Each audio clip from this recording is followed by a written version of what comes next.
اگلی حدیث عن ابی اسعید مالک بن ربیعۃ الصاعدی رضی اللہ عنہ قال بینا نحن جلوس عند رسول اللہ صلی اللہ علیہ وسلم اذ جاءه رجل من بني سلمہ فقال يا رسول الله هل بقي من بر ابوي شيء ابرهما به بعد موتهما فقال نعم الصلاة عليهما والاستغفار لهما وإنفاذ عهدهما وصلة الرحم التي لا توصل إلا بهما وإكرام صديقهما. حضرت ابو اسعید مالک بن ربیعہ ساعدی بیان کرتے ہیں کہ ہم رسول اللہ صلی اللہ علیہ وسلم کی خدمت میں بیٹھے تھے کہ بنو سلمہ قبیلہ کا ایک آدمی آپ کے پاس آیا. اس نے عرض کیا یا رسول اللہ کیا میرے والدین کے فوت ہونے کے بعد کوئی ایسی نیکی بھی ہے کہ میں ان کے ساتھ کر سکوں؟ یعنی والدین جب دنیا سے چلے جائیں تو پھر میں ان کے لیے کیا کروں؟ تو اس پر آپ صلی اللہ علیہ وسلم نے کیا جواب دیا؟ آپ نے فرمایا ہاں ان کے لیے دعا مانگنا. اور دعا پیچھے آپ کو بتائی جا چکی ہے کہ رب ارحمہما کما ربیانی صغیرا، اور ان کے حق میں مغفرت طلب کرنا یعنی ان کی بخشش کی دعا مانگنا، اور ان کی وفات کے بعد ان کے وعدوں کو پورا کرنا کہ اگر زندہ ہوتے ہوئے کوئی نظر مانی انہوں نے یا کسی نیک کام کا ارادہ کیا لیکن نہ کر سکے تو اس کو پورا کرنا، یہ بھی ان کے لیے باعث ثواب ہوگا. جیسے ایک شخص حضور صلی اللہ علیہ وسلم کی خدمت میں حاضر ہوا اور اس نے عرض کیا اللہ کے رسول صلی اللہ علیہ وسلم میری ماں بہت صدقہ کیا کرتی تھی لیکن اب وہ فوت ہو گئی ہے، مجھے معلوم ہے کہ اگر وہ زندہ ہوتی تو وہ صدقہ کرتی، کیا اگر میں اس کی طرف سے اب صدقہ کروں تو اسے اس کا کوئی ثواب پہنچے گا؟ آپ نے فرمایا ہاں تم اس کی طرف سے پانی کا اہتمام کرو. یعنی اس دور میں مکہ اور مدینہ کے علاقوں میں جیسا کہ آپ جانتے ہیں کہ شدید گرمی کے موسم میں پانی کا حصول ایک مشکل ترین کام تھا، فرمایا کہ اس کا اہتمام کرو. تو انہوں نے پھر کنواں کھدوایا اور کہا ہاذہ لأم سعد، یہ ام سعد کے لیے ہے، یعنی اپنی ماں کی طرف اشارہ کیا کہ یہ اس کے نام پر میں نیکی کر رہا ہوں. پھر اسی طرح ایک اور شخص پوچھتا ہے کہ میری والدہ پہ کچھ قرض تھا، کیا اگر میں ادا کر دوں تو وہ ہو جائے گا؟ تو آپ نے فرمایا کہ ہاں. تو اسی طرح یہ ہے کہ والدین سے اگر کوئی نیکی کے کام کرنے ان کی نیت میں ہو اور وہ چھٹ گئے ہوں تو اولاد کا سب سے پہلا فرض بنتا ہے کہ ان منصوبوں کی تکمیل کرے. بعض والدین علماء ہوتے ہیں، کتابیں لکھ کے ہاتھوں سے چھوڑ جاتے ہیں، ان کو کوئی چھپوانے والا نہیں ہوتا، اولاد ناخلف ہوتی ہے، اٹھا کے انہیں کتابوں کو ردی میں بیچ ڈالتی ہے. تو ایسی صورت میں والدین کے ساتھ ایک بڑی نیکی ہے کہ ان کے لیے انسان صدقہ جاریہ اس طرح کا ہو کہ جو نیک کام وہ کرنا چاہتے تھے یا اپنی زندگی میں کیا کرتے تھے ان کی طرف سے یا ان کے نام پر ایسے کام کیے جاتے رہیں. اور پھر فرمایا ان کے رشتہ داروں کے ساتھ صلہ رحمی کرنا اور ان کے دوستوں کی عزت کرنا، یہ سب کام والدین کے مرنے کے بعد ان کے حق میں صدقہ جاریہ ہیں.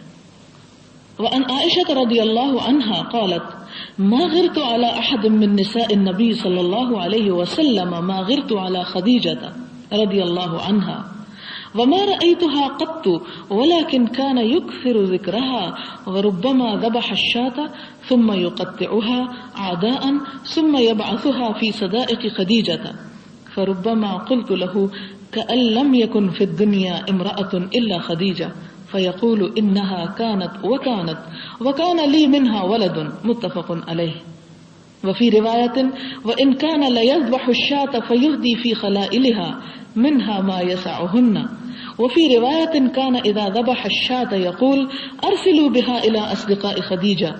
وفي رواية قالت استأذنت هالة بنت خويلد أخت خديجة على رسول الله صلى الله عليه وسلم فعرف استئذان خديجة فارتاح لذلك فقال اللهم هالة بنت خويلد.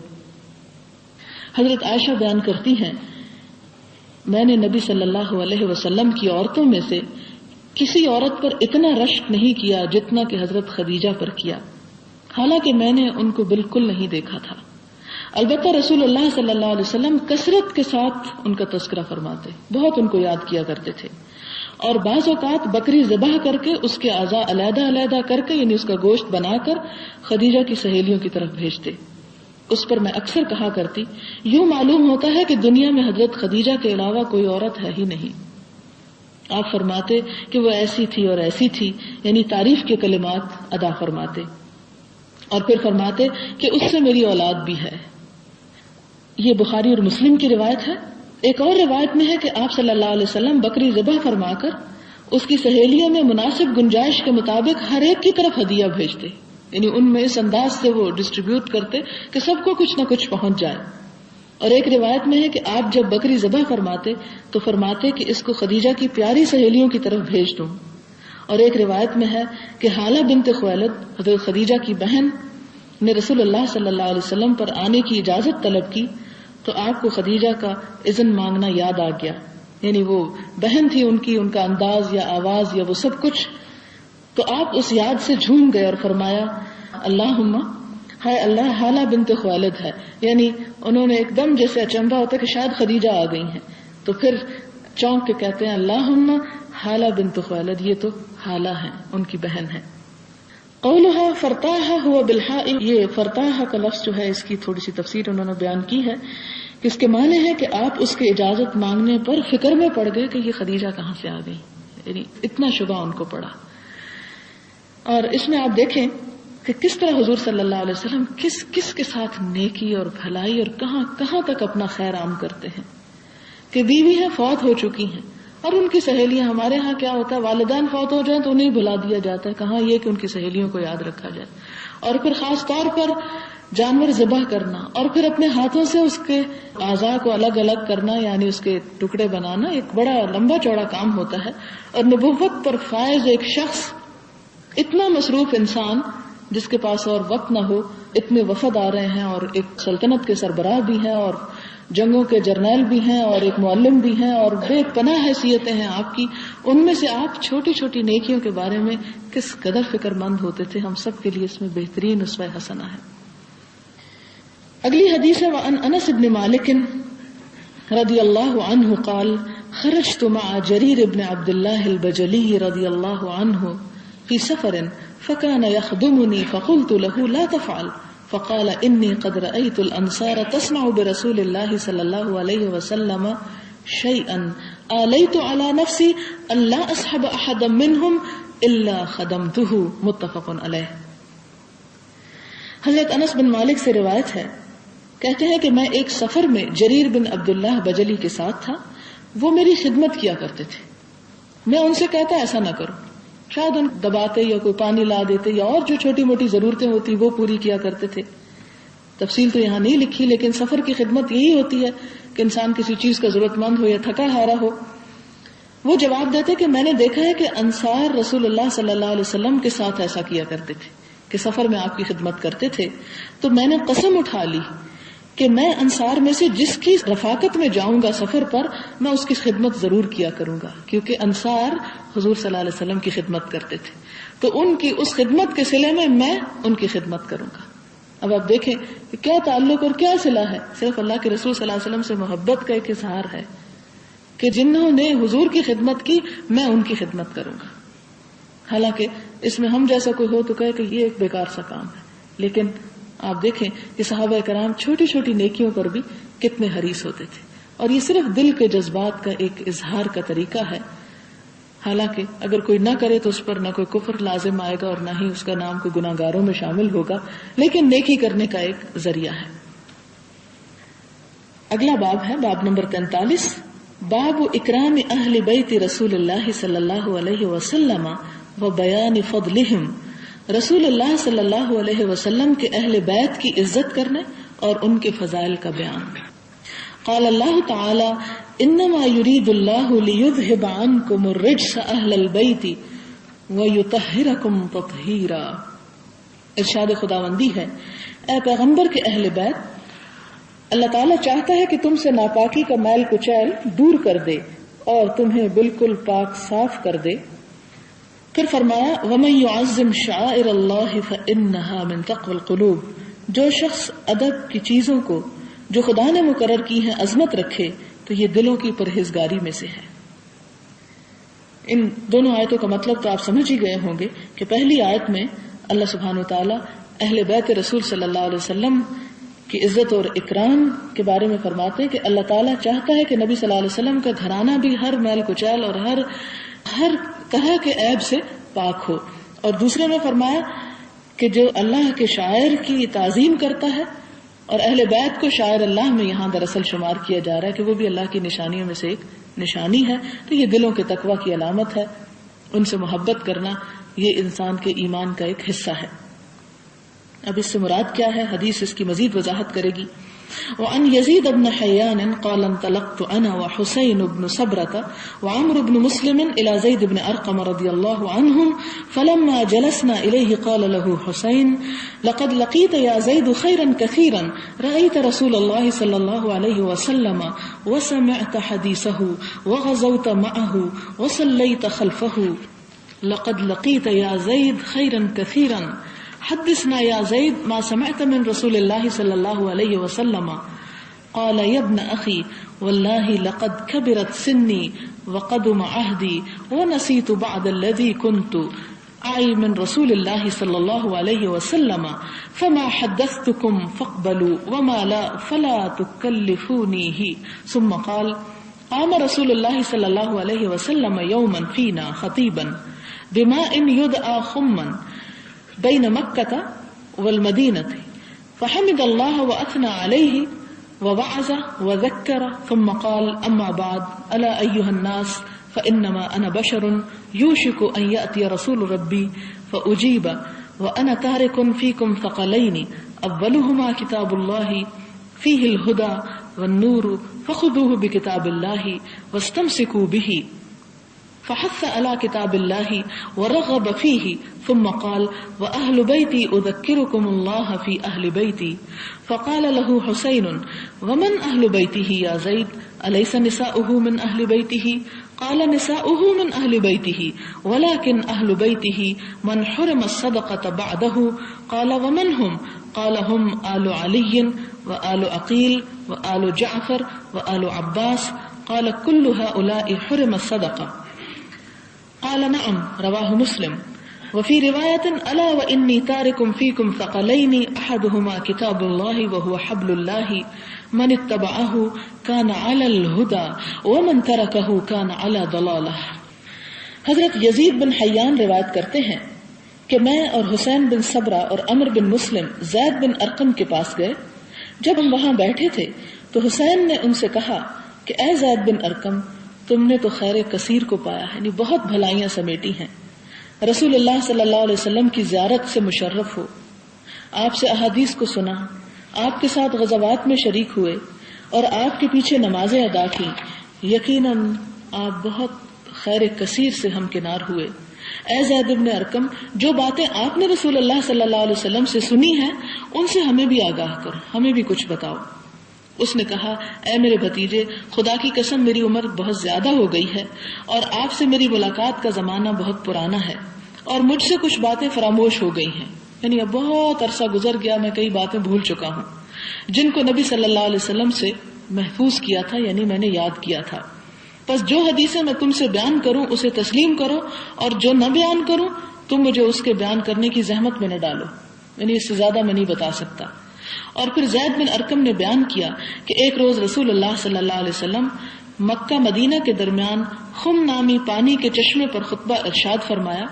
حمد و ثنا آواز تذکیر کے بعد آپ نے فرمایا اما بعد خبردار ہے لوگو میں ایک انسان ہوں، جلد ہی میرے رب کا فرشتہ میرے پاس حاضر ہو جائے گا تو میں اس کی دعوت پر لبیک کہوں گا، یعنی دنیا سے چلا جاؤں گا. اور میں تم میں دو عظیم بھاری چیزیں چھوڑ جانے والا ہوں، ایک اللہ کی کتاب جس میں نور اور ہدایت موجود ہے، پس اللہ کی کتاب کو پکڑو اور اس کے ساتھ تمسک اختیار کرو، یعنی مضبوطی سے پکڑ لو. اس طرح آپ صلی اللہ علیہ وسلم نے کتاب اللہ پر عمل پیرا ہونے کی رغبت دلائی اور زور ڈالا. اس کے بعد آپ نے فرمایا دوسری چیز میرے اہل بیت ہیں، میں تمہیں ان کے بارے میں اللہ سے ڈراتا ہوں، میں تمہیں ان کے بارے میں اللہ سے ڈراتا ہوں. یہ سن کر حسین نے زید بن ارقم سے پوچھا اہل بیت سے مراد کون لوگ ہیں؟ کیا آپ کی ازواج مطہرات اہل بیت میں داخل ہیں؟ اس نے جواب دیا ازواج مطہرات اہل بیت میں داخل ہیں اور آپ کے اہل بیت پر آپ کے بعد صدقہ لینا حرام ہے. حسین نے کہا وہ کون ہیں؟ اس نے جواب دیا آل علی، یعنی حضرت علی رضی اللہ تعالیٰ عنہ کی اولاد، آل عقیل جو ان کے بھائی تھے حضرت علی کے، آل جعفر جو حضرت علی کے بھائی تھے، آل عباس جو حضور صلی اللہ علیہ وسلم کے چچا تھے۔ اہل بیت میں حسین نے کہا کہ کیا ان پر صدقہ حرام ہے؟ زید بن ارقم نے کہا جی ہاں، یہ مسلم کی روایت ہے۔ ایک اور روایت میں ہے خبردار میں تم میں دو بھاری چیزیں چھوڑ کر جانے والا ہوں، ان میں سے ایک اللہ کی کتاب ہے اور وہ اللہ کی رسی ہے، جس نے اس کی اتباع کی وہ ہدایت پر ہے اور جس نے اس کو چھوڑا وہ گمراہی پر ہے۔ یہ بہت بہترین حدیث ہے جس میں ہمیں بہت سی باتوں کا پتہ چلتا ہے۔ پہلی بات تو یہ کہ آپ دیکھیں کہ حدیث بیان کس طرح ہوتی تھی، اس پہ روشنی پڑتی ہے کہ عام لوگ اصحاب رسول صلی اللہ علیہ وسلم کے پاس خود جاتے تھے اور ان سے پوچھتے تھے کہ آپ نے حضور صلی اللہ علیہ وسلم سے کیا سیکھا، آپ نے کیا سنا، آپ ہمیں بھی سنائیں۔ یہ ایسا نہیں تھا کہ اصحاب رسول صلی اللہ علیہ وسلم ہر وہ گلیوں بازاروں میں پھر رہے ہوتے تھے اور کہتے تھے آؤ میں تمہیں سناؤں کہ آپ نے کیا فرمایا، ایسی بات نہیں تھی، بلکہ اس میں اور بھی بہت سے دلائل ہیں کہ حدیث کی روایت کا سلسلہ اس طرح شروع ہوا کہ جن لوگوں نے حضور صلی اللہ علیہ وسلم کو نہیں دیکھا تھا، جو آپ کے بعد آئے، مسلمان ہونے کی حیثیت سے انہیں اس بات کی ضرورت محسوس ہوئی کہ وہ اسلام پر عمل کرے، لہٰذا انہوں نے دین کو سیکھا اور ان سے سیکھا جو حضور صلی اللہ علیہ وسلم کے بہت قریب رہے، اور پھر آگے اس کو پھیلایا، اور پھر جن کے پاس پہنچا انہوں نے پھر اسے آگے پہنچایا، اور یہ سلسلہ جاری رہا حتیٰ کہ کتابوں میں سب کچھ ریکارڈ کر لیا گیا۔ دوسری بات یہاں سے یہ پتہ چلتی ہے کہ صحابہ کرام کے ملنے والے ان پہ رش کیا کرتے تھے۔ آپ نے تو اللہ کے رسول صلی اللہ علیہ وسلم کو دیکھا ہے اور آپ ان کے ساتھ غزوات میں رہے اور آپ ان کے پیچھے نمازیں پڑھتے تھے، اور یہ رش کے قابل چیز بھی ہے۔ وہ کہتے ہیں کہ آپ کو اتنی خیر ملی، آپ ہمیں بھی تھوڑا سا خیر میں سے حصہ دیں، یعنی کتنی حرص تھی، ہمیں بھی بتائیں کہ آپ صلی اللہ علیہ وسلم کیا کیا فرمایا کرتے تھے۔ تو وہ کہتے ہیں کہ اب میری عمر بہت ہو گئی ہے اور ملاقات کا زمانہ بھی بہت گزر چکا، کچھ باتیں میں بھول چکا، یہ ان کے بڑھاپے کے دنوں کی بات ہے، لہذا کچھ چیزیں جو محفوظ ہیں ان میں سے میں بیان کر دوں گا، اور جو نہ بیان کروں تو مجھے زبردستی نہ کرنا مجھ پہ، یعنی میں اس قابل نہیں ہوں کہ بوجھ برداشت کر سکوں تمہارے اصرار کا۔ پھر وہ بتاتے ہیں کہ ایک دفعہ نبی صلی اللہ علیہ وسلم مکہ اور مدینہ کے درمیان خم نامی جگہ میں پانی کے چشمے پر اترے، وہاں خطاب فرمایا اور اللہ تعالیٰ کے حمد و ثناء کے بعد جو نصیحت کی وہ یہ تھی کہ خبردار اے لوگوں، میں ایک انسان ہوں، جلد ہی میرے رب کا فرشتہ میرے پاس حاضر ہو جائے گا، یعنی دوسرے انسانوں کی طرح مجھے بھی اس دنیا سے جانا ہے، تو میں اس کی دعوت پہ لبیک کہوں گا، یعنی جب وہ مجھے لینے آئے گا تو میں اس کے ساتھ چل پڑوں گا، اور میں تم میں دو عظیم چیزیں چھوڑ کے جا رہا ہوں، یعنی خود تو نہیں ہوں گا، دو چیزیں تمہارے پاس محفوظ رہ جائیں گی، میری دو نشانیاں، اور وہ کیا ہے؟ ایک تو اللہ کی کتاب ہے، اس کو پکڑو اور مضبوطی سے پکڑو، اور مضبوطی سے پکڑنے کا مطلب کیا ہے کہ اس پہ غور و فکر کرو، اس کو سمجھو، اس پر عمل کرو، اس کے مطابق اپنے نظام زندگی کو ڈھالو۔ اور دوسری چیز کیا ہے؟ دوسری چیز اہل بیت ہے، اہل بیت یعنی میرے رشتہ دار، اور اس میں پھر انہوں نے پوچھا کہ اہل بیت میں آپ کی بیویاں ہیں؟ انہوں نے کہا ہاں ہیں، اور اس کے علاوہ اور کون ہیں؟ تو فرمایا آل علی، آل عقیل، آل عباس اور آل جعفر، یہ ہیں، ان پر صدقہ حرام ہے، یعنی زکوٰۃ وغیرہ ان کو نہیں دی جا سکتی۔ اور پھر ایک اور روایت میں ہے کہ میں تمہارے درمیان دو بھاری چیزیں چھوڑ کے جا رہا ہوں، ایک اللہ کی کتاب ہے اور وہ اللہ کی رسی ہے، جس نے اس کی اتباع کی وہ ہدایت پر ہے، جس نے اس کو چھوڑ دیا وہ گمراہی پر ہے۔ تو گویا اللہ کی کتاب کے بغیر ہماری زندگیاں اندھیروں میں بھٹک رہی ہیں جب تک ہم اس کو جان نہیں لیتے۔ اگلی حدیث میں حضرت عبداللہ بن عمر حضرت ابو بکر صدیق سے ان کا قول نقل کرتے ہیں کہ اس نے کہا کہ محمد صلی اللہ علیہ وسلم کے اکرام و احترام کرنے کا مطلب یہ ہے کہ اہل بیت کی عزت کرو، یعنی اللہ کے رسول صلی اللہ علیہ وسلم کی عزت اسی وقت مکمل ہوگی جب ان کی آل اولاد کی بھی عزت کرو گے۔ اور قبو کا لفظ استعمال ہوا جس کا معنی خیال رکھو، احترام کرو، عزت کرو، اور شاید یہی وجہ ہے کہ ایک عرصے تک مسلمانوں کے اندر ان تمام ذاتوں سے بھی کہ جو نبی صلی اللہ علیہ وسلم کی طرف منسوب ہوتی تھی، ان کی اولاد اور آل سمجھتے ہوئے ان کا بھی احترام کیا جاتا تھا، لیکن اب نئے دور میں لوگ داخل ہو گئے ہیں، وہ سب چیزیں ایک فرسودہ کہانیاں محسوس ہوتی ہیں۔ اور سب سے بڑا سانحہ تو حضور صلی اللہ علیہ وسلم کے کچھ عرصے کے بعد ہی امت مسلمہ پر گزرا کہ جب کچھ ظالموں نے اللہ کے رسول صلی اللہ علیہ وسلم کے نواسے حضرت حسن اور حضرت حسین رضی اللہ تعالیٰ عنہما کو شہید کر دیا. یہ محرم کا مہینہ ہے، اس کے بالکل ابتدائی دن ہے. اس مناسبت سے چند باتیں میں آپ کی خدمت میں پیش کرنا چاہوں گی. محرم الحرام اسلامی کیلنڈر کا پہلا مہینہ ہے. اس کا معنی ہے حرمت والا مہینہ، اور مہینوں کی یہ تعداد اور گنتی اللہ تعالیٰ کی طرف سے مقرر کردہ ہے، خود سے نہیں بنا لی گئی. قرآن پاک میں سورۃ التوبہ کی آیت نمبر 36 میں اللہ تعالیٰ فرماتے ہیں ان عدت الشہور عند اللہ 12 شہرا فی کتاب اللہ یوم خلق السماوات والارض منها 4 حرم ذلك الدین القیم فلا تظلموا فیہن انفسکم وقاتلوا المشرکین کافۃ کما یقاتلونکم کافۃ واعلموا ان اللہ مع المتقین. مہینوں کی تعداد جب سے اللہ نے آسمان و زمین کو پیدا کیا ہے اللہ کے نوشتے میں 12 ہی ہے، یعنی اللہ تعالیٰ نے خود 12 مہینے پیدا کیے اور ان میں سے 4 مہینے حرام ہیں. یہی ٹھیک ضابطہ ہے، لہٰذا ان 4 مہینوں میں اپنے اوپر ظلم نہ کرو. 4 مہینے، 3 تو حج کے، ذوالقعدہ، ذوالحج اور محرم جس میں قافلے حج کے لیے آتے اور جاتے تھے، اور چوتھا رجب جس میں عموماً لوگ عمرے کے لیے کثرت سے نکلا کرتے تھے. ظلم نہ کرو یعنی گناہ نہ کرو، ایک دوسرے کے ساتھ زیادتی نہ کرو، قتل و غارت نہ کرو، جنگ و جدل منع ہے اس میں.